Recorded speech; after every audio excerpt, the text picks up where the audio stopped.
which cannot be brought into question. Its existence cannot be brought into question.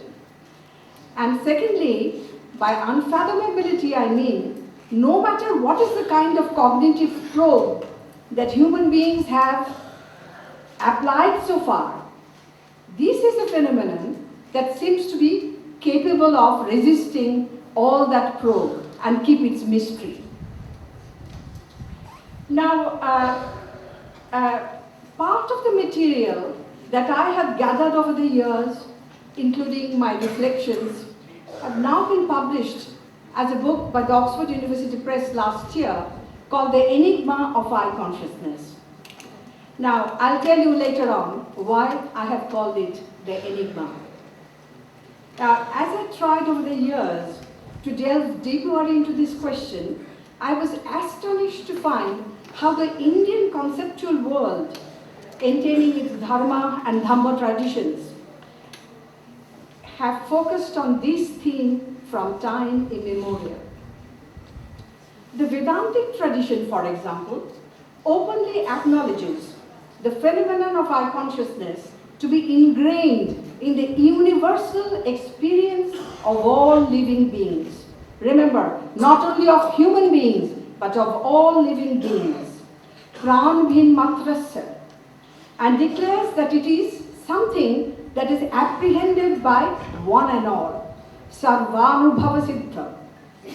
They say that beginning from the insects, patanga, to gods and sages, devarshipur, all have eye sense, and then further go on to claim that this eye sense is immediate and therefore it cannot be questioned. Aparakshanubhava siddha iti na jiggasa padam. Thus, let's note that no matter what otherwise may be the genre of philosophical commitments of the thinkers, whether they are advocates of a thought tradition that seeks to postulate the notion of self, like in Atmavada, or as proponents of a tradition that altogether denounces the idea of self, like in Anatmavada, all theoreticians, without any exception, are invariably obliged to face the challenge of providing a philosophical account of I consciousness, a phenomenon that no one can doubt or deny. Indeed, there are several examples in the history of Western philosophy as well, where the indubitability of the I think has been profusely acknowledged, be that from the quarters of the rationalists, the existentialists, the phenomenologists. They have all done that. Who doesn't know Descartes' famous statement, cogito ergo sum, I think, therefore I am, and that he claimed to be, which he claimed to be transparent and clear as the first principle of all philosophy that cannot be questioned. One could also recall almost the humorous statement made by the French existentialist philosopher Jean-Paul Sartre, who said, "No one says, perhaps I have an ego."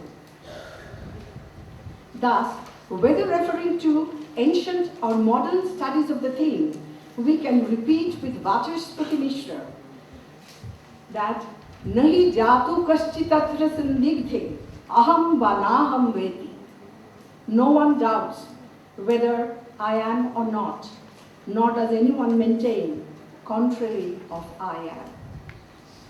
Yet, despite this inner certitude that prevents us from contesting its existence, we find that the phenomenon of I consciousness resists cognitive grasp. It simply does not want to give away its mystery. There are records of various kinds of intellectual probes into the phenomenon, and these inquiries have very different dimensions. Maybe psychological, epistemological, metaphysical, ethical, linguistic, and even religious, of course. In fact, it is hardly possible for us to imagine any soteriology across cultures that can ignore the theme of I consciousness. A perusal of the history and the story of the Indian conceptual world discloses two dominant models while answering these queries. On the one hand, there are those that highlight the idea of self as the source and basis of I consciousness. And on the other hand are those that categorically deny such an explanatory model while advocating Anatmavad.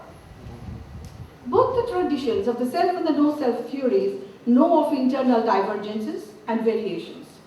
And all these views are worked out so intelligently that they can provoke the intellectual curiosity of any investigator in this matter.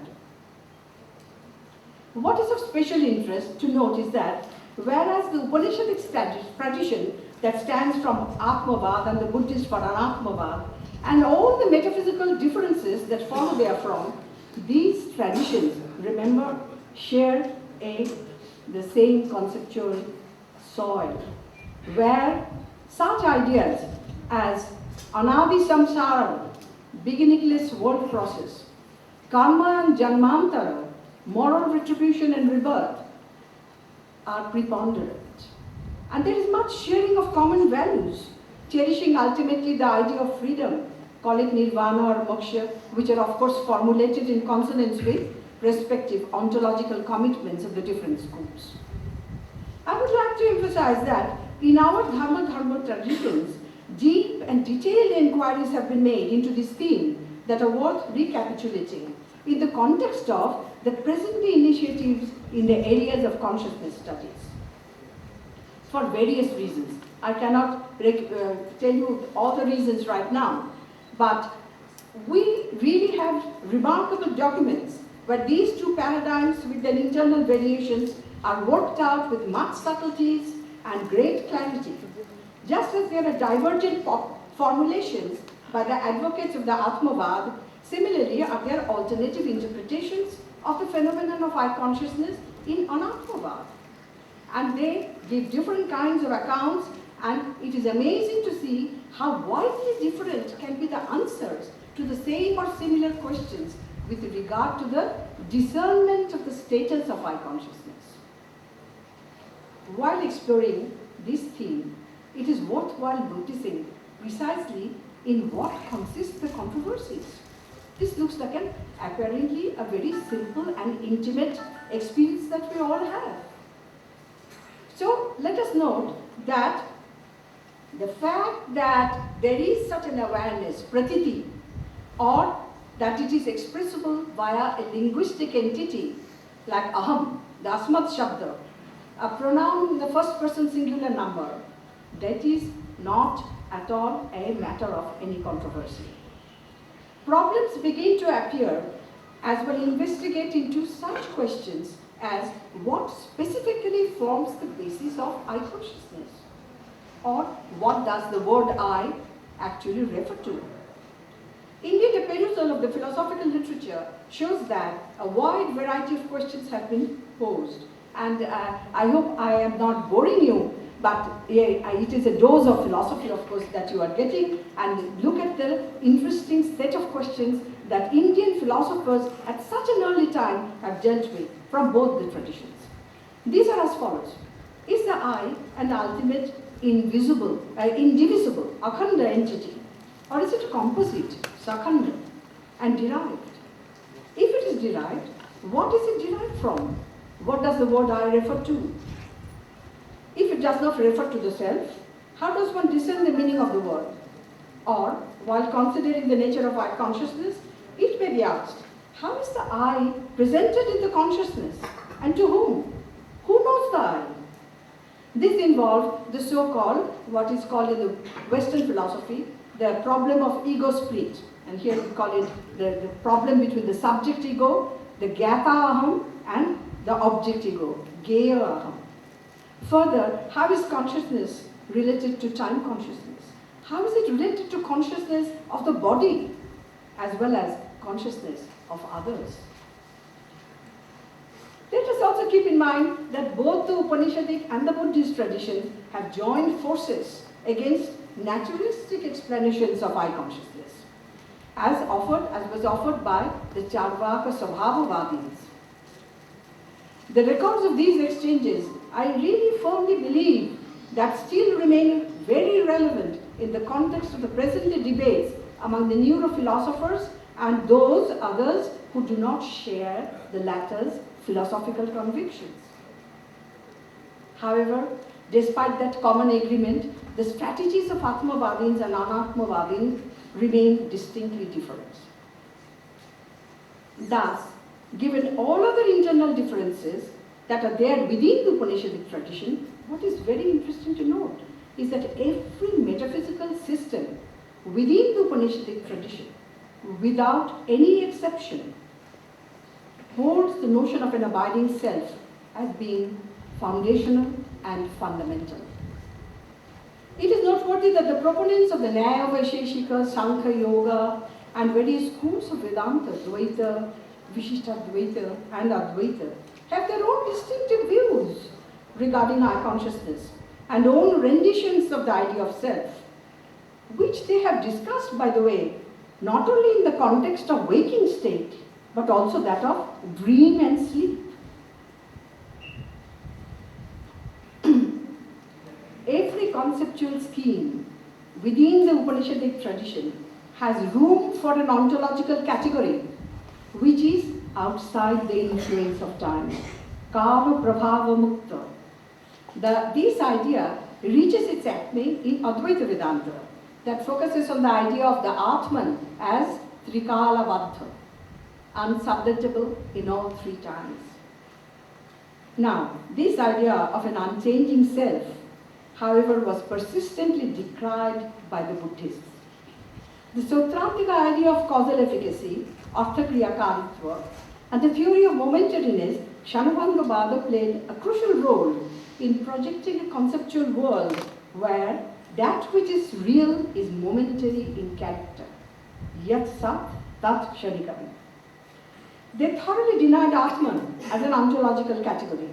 Indeed, the Buddhists were pioneers in recorded history for the introduction of the no-self theory, let's say 500 BCE, adopting a strategy of looking at ourselves as composites, sanghata, as a stream, santana, rather than as indivisible identical entities. The rejection of the idea of non-temporal self as standing apart from the conscious states induced in these thought traditions the setting up of alternative theories with regard to eye consciousness. The impact of this paradigm can be seen in the way they have reformulated, reconstrued with a range of issues such as memory, recognition, consciousness of consciousness, showing how the Buddhist thinkers actually was formulating epistemology and psychology in accordance with their own metaphysical convictions.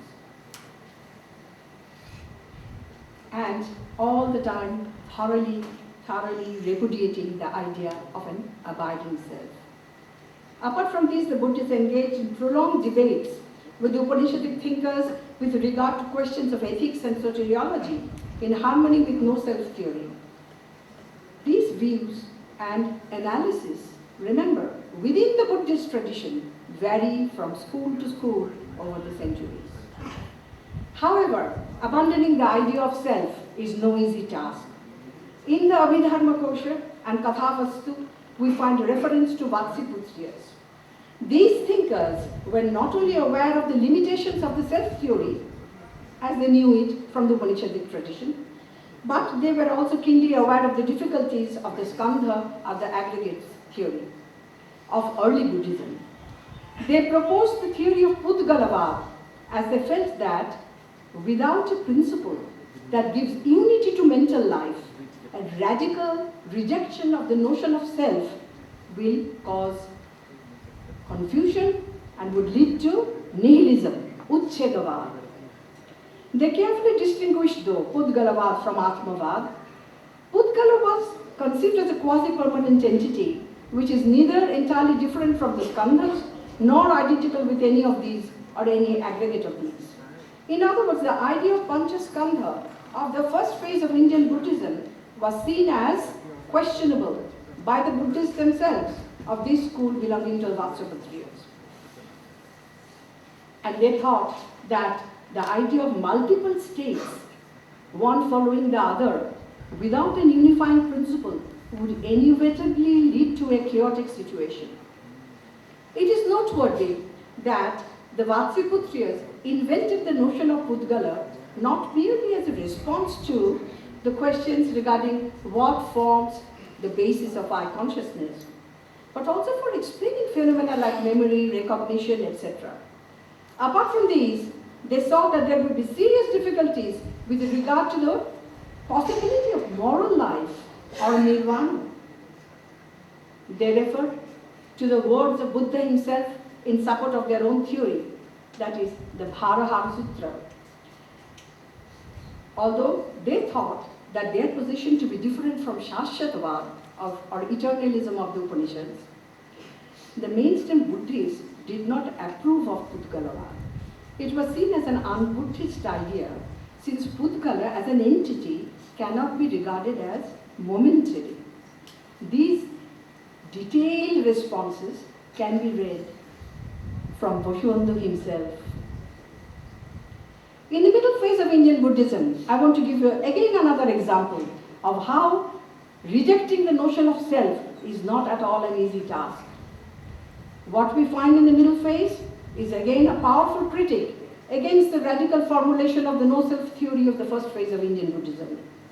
The contributions made by the Madhyamika dialecticians are interesting for their review of the limitations of